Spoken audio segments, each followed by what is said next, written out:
ማርች 12 የዕለቱ መልእክት ርዕስ የክርስቶስ ስልጣን በተፈጥሮ ላይ።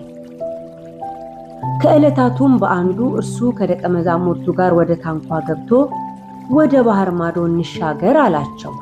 ተነሱም፣ ሲሄዱም አንቀላፋ።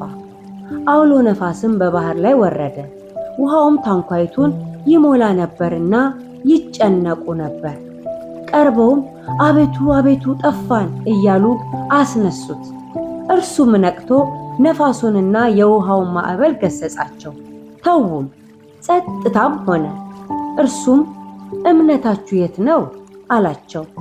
ፈርተውም ተደነቁ። እርስ በርሳቸውም እንዲህ ነፋሳትንና ውሃን እንኳ የሚያዝ ለእርሱም የሚታዘዙለት ይህ ማን ነው አሉ። የሉቃስ ወንጌል ምዕራፍ 8 ከቁጥር 22 እስከ 25።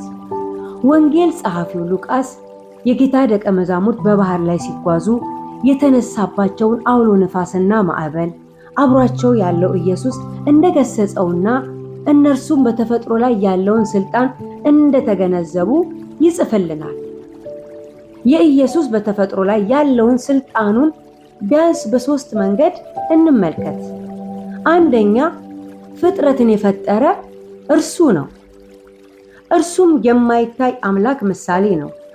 የሚታዩትና የማይታዩትም ዙፋናት ቢሆኑ ወይም ጌትነት ወይም አለቅነት ወይም ስልጣናት በሰማይና በምድር ያሉት ሁሉ በእርሱ ተፈጥረዋልና ከፍጥረት ሁሉ በፊት በኩር ነው። ሁሉ በእርሱና ለእርሱ ተፈጥሯል። ቆላስይስ ምዕራፍ 1 ቁጥር 15። ሁለተኛ፣ ፍጥረትን የደገፈና የሚያስቀጥል እርሱ ነው። ሁሉን ወራሽ ባደረገው ደግሞም ዓለማትን በፈጠረበት በልጁ በዚህ ዘመን መጨረሻ ለእኛ ተናገረን።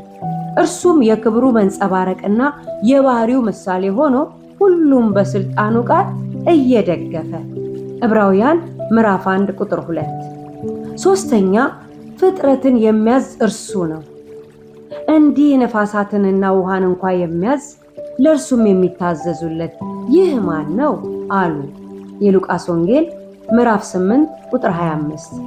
ስለዚህ ማንኛውም የተፈጥሮ እንቅስቃሴ ሁሉ በእርሱ ቁጥጥር ስር መሆናቸውን በማወቅ ለስልጣኑ ዕውቅና መስጠት፣ ከአቅማችን በላይ የሆነ የተፈጥሮ ችግር በሚያጋጥመን ሰዓት ለእርሱ በጸሎት ማሳሰብ ይገባናል።